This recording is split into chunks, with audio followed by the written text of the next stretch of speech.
Pemirsa, Kementerian Keuangan berencana menerapkan sistem single profile wajib pajak untuk mengoptimalkan penerimaan negara. Adapun implementasi single profile akan dilakukan secara bertahap. Kementerian Keuangan berencana menerapkan sistem single profile wajib pajak sebagai bagian dari upaya mengoptimalkan penerimaan negara di sektor perpajakan.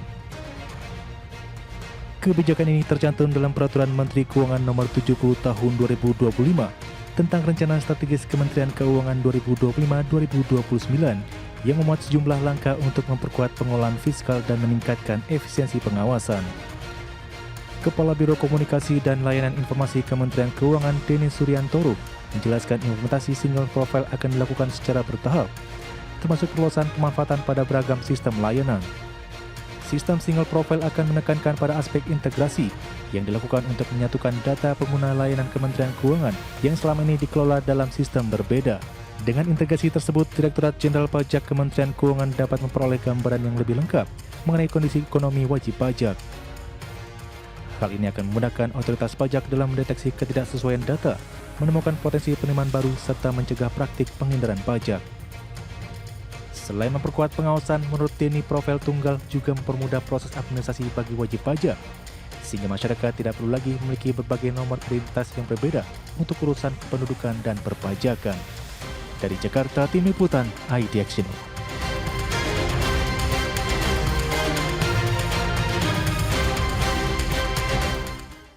Dan pemirsa, untuk membahas tema menarik kita hari ini, single profile kembali mengemuka, efektif tutup celah kebocoran pajak. Sudah tersambung melalui Zoom dengan Bapak Abdul Ghaufur, Wakil Ketua HIPMI Tax Center. Pak Ghaufur, terima kasih banyak sudah bergabung bersama kami di Market Review hari ini.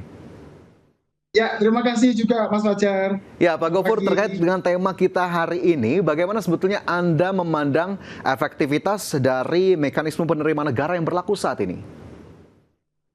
Jadi kalau kita ini sih Mas Fajar memandang atau melihat efektivitas atau tidak efektif penerimaan negara itu kita bisa mengukur dari dua sisi sebenarnya.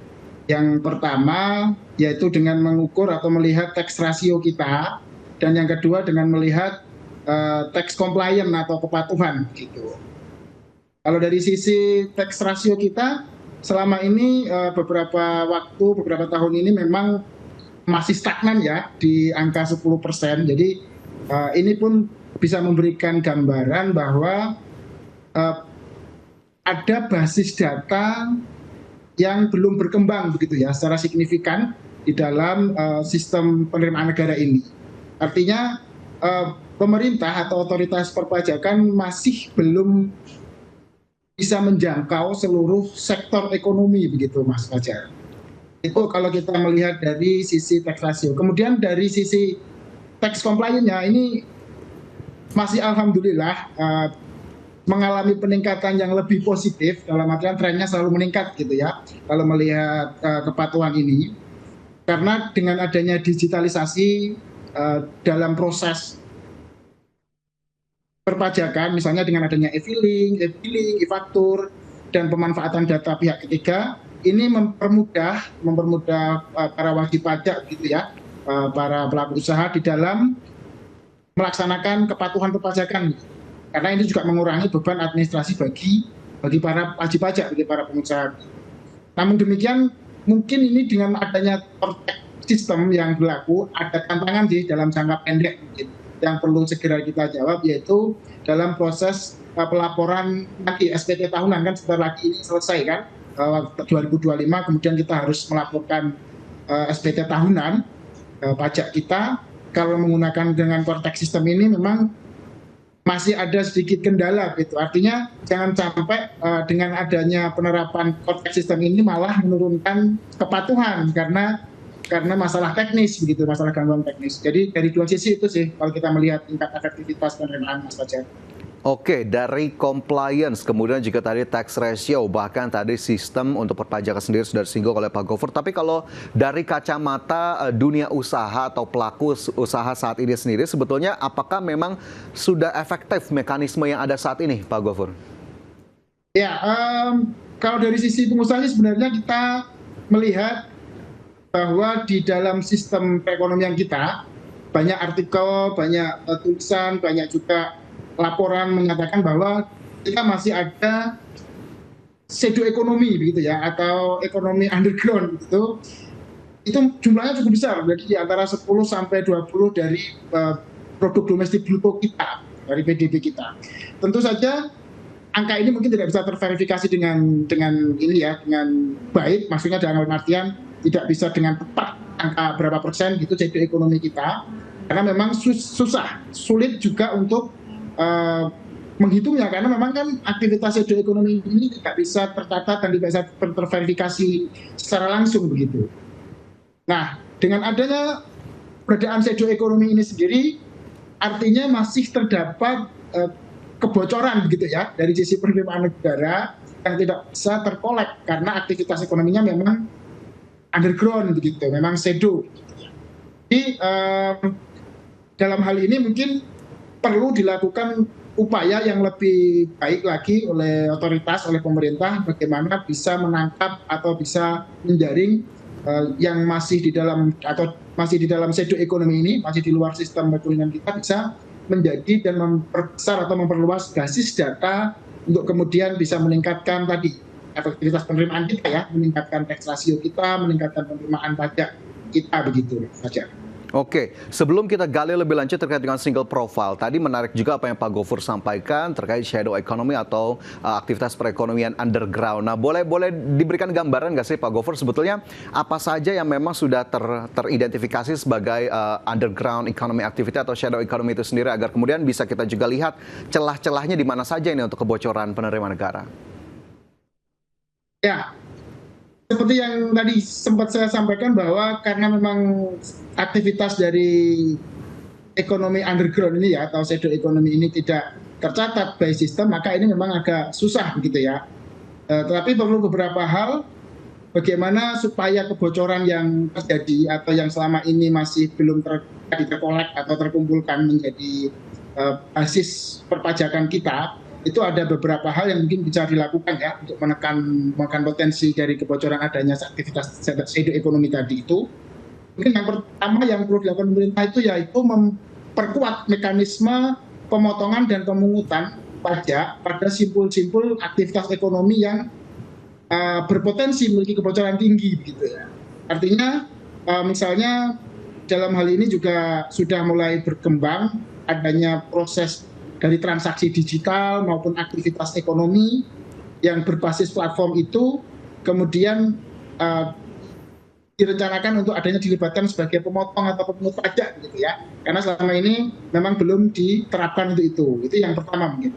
Kemudian yang kedua, kalau boleh saya menyampaikan bahwa penyederhanaan atas regulasi dan mengurangi ruang diskresi begitu ya untuk menekan kebocoran tadi. Artinya regulasinya disederhanakan, karena dengan ini bisa semakin memperkecil ruang multitafsir atau juga ruang negosiasi, sehingga ini akan juga memberikan penerapan yang lebih baik nanti di lapangan.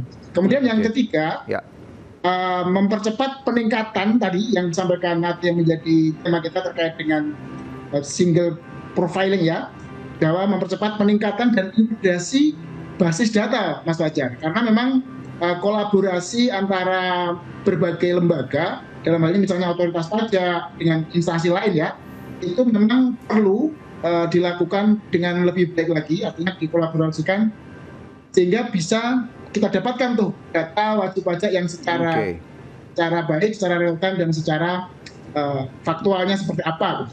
Baik, jadi kurang lebih tadi ada 3 yang kemudian bisa dilakukan terutama oleh otoritas begitu ya terkait dengan perpajakan, apa saja yang harus dilakukan ataupun disempurnakan. Baik, Pak Gufron, kita tahan dulu, nanti kita gali lebih lanjut, tapi kita harus jeda sejenak. Pemirsa tetaplah bersama kami, Market Review segera kembali. Bersama kami di Market Review, pemirsa, dan sebelum kita lanjutkan diskusi kita di hari ini, saya ingin mengajak Anda untuk melihat infografis yang sudah disiapkan oleh tim redaksi kami. Kita ke infografis yang pertama, pemirsa, ini terkait dengan pendapatan dan target penerimaan pajak dalam triliun rupiah. Pemirsa, kita lihat di tahun 2024, ini realisasinya sebesar 1.932,4 triliun rupiah.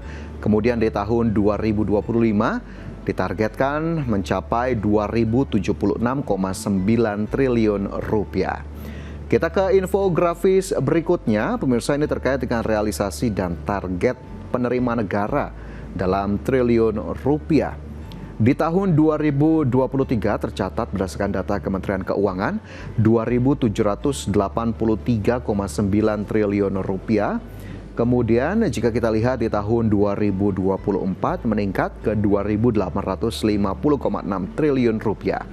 Di 2025 pemirsa, outlook dari penerima negara di level 2.865,5 triliun rupiah.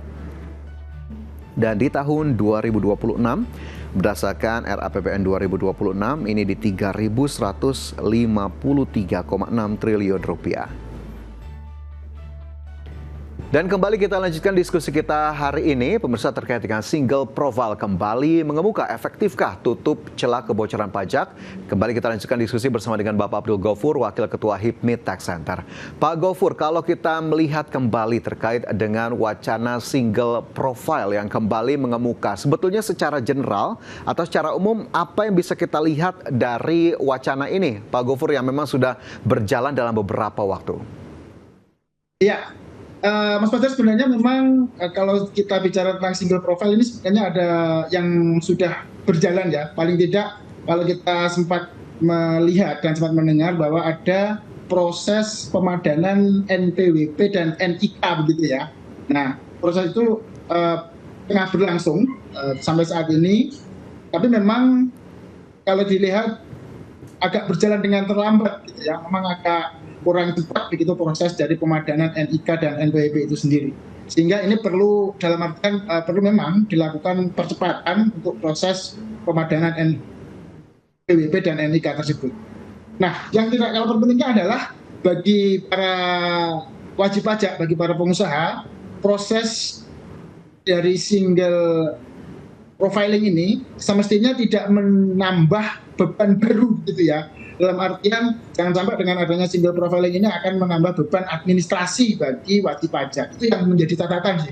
Karena memang ini pernah dilakukan di pemadanan NPWP dan NIK, dan ini kan proses single profiling nantinya akan semakin berkembang terus gitu ya. Jadi misalnya terkait dengan data dari pihak kepabianan dan cukai, data dari pihak pertanahan dan lain sebagainya begitu. Sehingga akan ketahuan itu dari proses single profiling ini, Mas Fajar.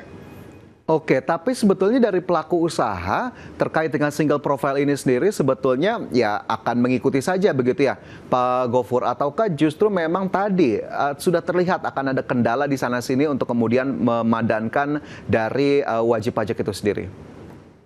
Ya, sebenarnya bagi kalangan wajib pajak atau bagi pengusaha sendiri, proses single profiling ini tidak menjadi isu yang berarti ya apabila memang dilaksanakan dengan sebaik-baiknya. Paling tidak ada dua hal yang perlu diperhatikan ya, diperhatikan oleh pemerintah, oleh otoritas perpajakan. Yang pertama, kenapa proses single profiling ini masih kayak berjalan di tempat begitu ya, tidak bisa dengan diakselerasi dengan cepat. Yang pertama tadi adanya masih kuatnya ego sektoral ya di antara lembaga itu, sehingga dengan adanya masing-masing punya ego yang terkait dengan misalnya kata mereka, terkait dengan kepentingan masing-masing lembaga, makanya proses itu tidak bisa berjalan dengan cepat, malah agak terlihat berjalan di tempat begitu kalau dari sisi kita. Itu yang pertama, adanya ego sektoral yang perlu diselesaikan lah ya, paling nggak kalau memang implementasi dari single profiling ini mau dilaksanakan dengan sebenarnya atau dengan sepenuhnya. Kemudian yang kedua, yang tidak kalah penting adalah isu dari data security atau keamanan data begitu, Mas Fajar. Jangan sampai data yang telah terkumpul, data yang telah terkolek ini dari sisi pengawasannya, dari sisi aksesnya, dari sisi keamanannya itu masih dipertanyakan begitu. Hal ini menjadi isu terutama bagi wajib pajak, bagi pengusaha, karena dengan adanya kebocoran data misalnya yang tidak ditangani dengan baik, dengan memadai, ini sangat merugikan begitu ya. Apalagi data itu terkait dengan data yang bersifat rahasia gitu. Data keuangan, data aset dan lain sebagainya. Wajar. Jadi ada dua hal yang perlu diperhatikan sebelum mengimplementasikan. Oke, tapi kalau kita lihat single profiling ini sendiri sebetulnya penting tidak sih untuk dilakukan Pak Gofur, atau sebetulnya dengan sistem kita saat ini sekarang begitu ya, katakanlah NPWP saja begitu, ini sudah cukup mumpuni, kenapa kemudian akhirnya harus dilakukan single profiling? Tadi karena memang tidak semua tercakup, tidak semua bisa tercover dengan NPWP misalnya ya.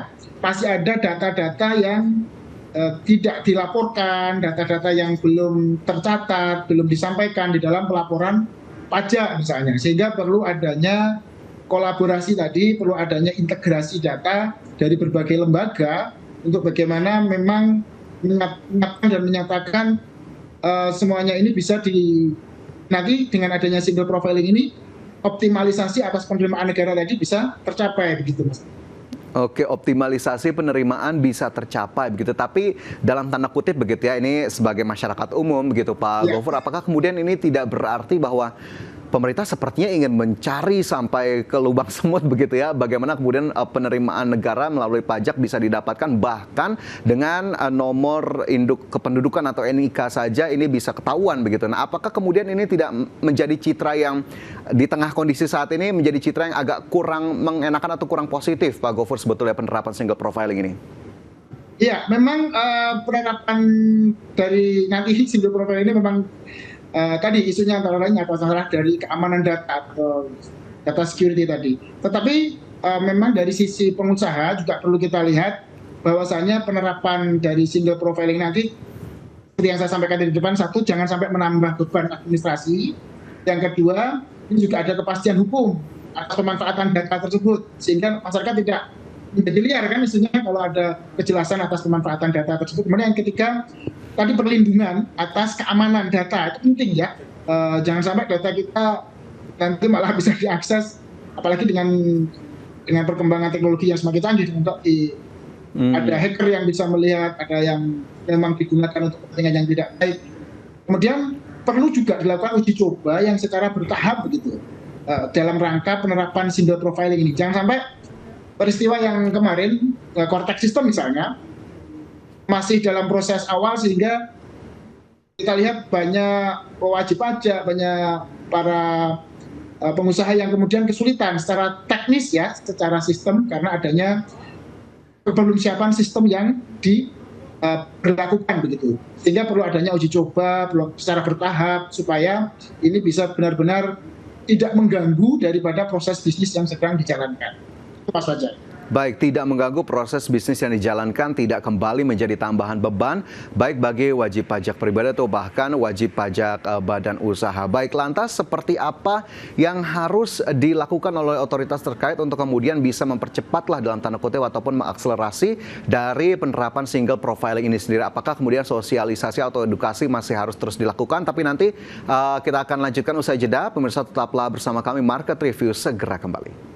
Masih bersama kami di Market Review, pemirsa, dan tentu kita akan lanjutkan diskusi kita terkait dengan single profile kembali mengemuka efektifkah tutup celah kebocoran pajak, dan kembali masih tersambung melalui Zoom dengan Bapak Abdul Gofur, Wakil Ketua HIPMI Tax Center. Pak Gofur, menyambung pertanyaan saya tadi sebelum jeda, lantas apa yang kemudian harus dilakukan oleh otoritas terkait dalam hal ini Kementerian Keuangan begitu ya? Apakah kemudian sosialisasi masih kurang dilakukan sehingga akhirnya masyarakat juga masih belum banyak yang begitu paham, atau justru ini benar-benar pure dari Kementerian Keuangan sendiri belum mempercepat langkahnya untuk melakukan single profiling ini?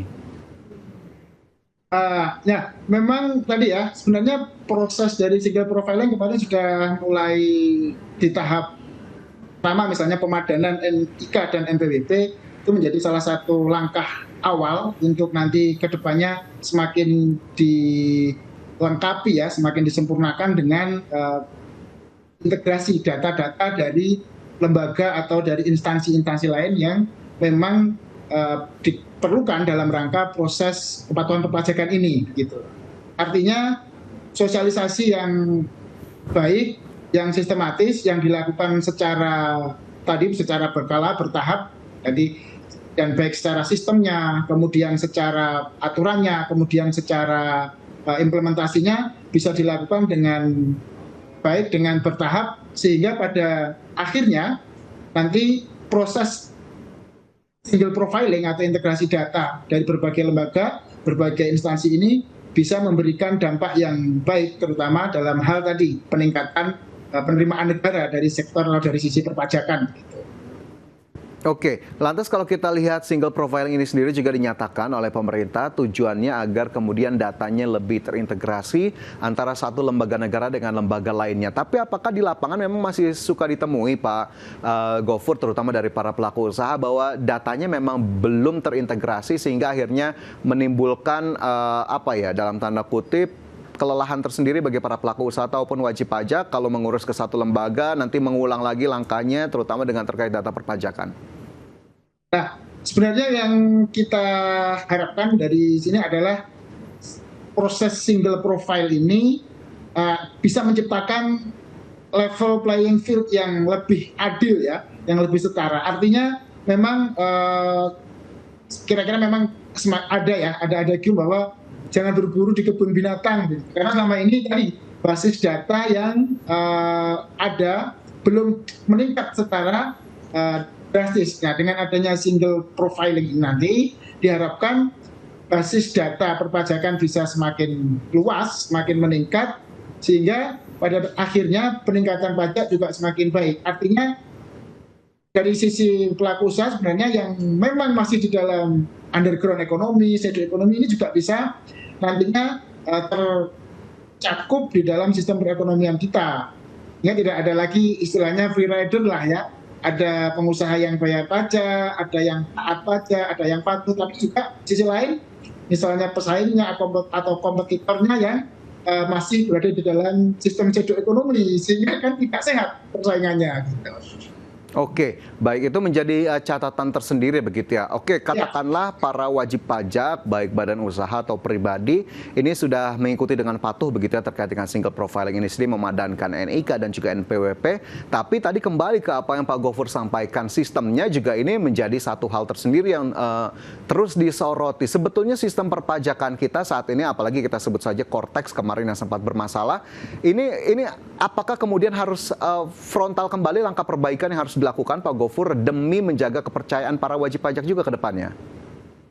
Iya, saya kira dari sisi peraturan atau dari sisi digitalisasi dan proses bisnis di perpajakan sendiri juga semakin baik, semakin berkembang dengan adanya penerapan Cortex ya. Meskipun masih ada di sana-sini yang perlu diperbaiki, perlu disempurnakan, tetapi dengan adanya Cortex yang sudah diterapkan semenjak awal tahun ini, sebenarnya data-data dari para pengusaha, para wajib pajak ini sudah bisa terlihat di dalam sistem Cortex itu. Artinya lebih memberikan kemudahan dalam proses administrasi yang pada akhirnya nanti kepatuhan pajak juga semakin mudah dilakukan oleh para wajib pajak. Dari sisi pengawasannya pun juga akan lebih mudah karena data yang didapatkan, data yang ada itu juga sama antara yang digunakan oleh otoritas pajak misalnya dalam melakukan pengawasan dengan data yang dimiliki oleh wajib pajak.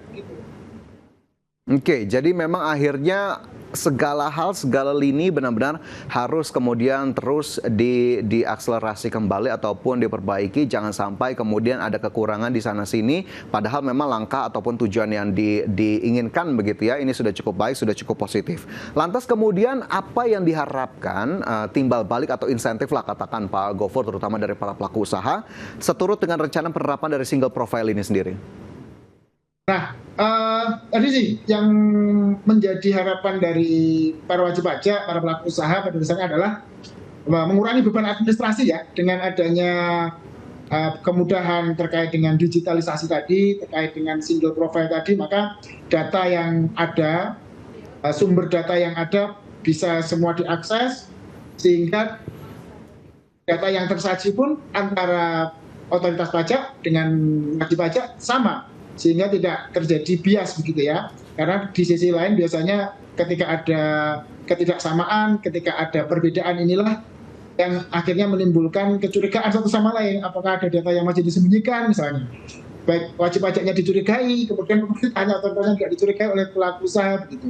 Artinya dengan adanya single profile ini kita berharap bahwa semua bisa menggunakan data yang sama dan bisa terciptanya tadi level playing field yang bisa memberikan tingkat sehingga secara dengan kompetitor pun Ya. kita juga bisa lebih baik lagi begitu intinya. Oke, baik, level playing field yang sama ini juga tentu menjadi harapan terutama dari para pelaku usaha terkait dengan penerapan single profile wajib pajak. Pak Gofur, sebetulnya masih banyak yang bisa kita gali, tapi sayang sekali waktu kita terbatas di hari ini. Terima kasih banyak sudah bergabung bersama kami di Market Review. Sehat selalu dan sukses selalu untuk Anda. Sampai jumpa.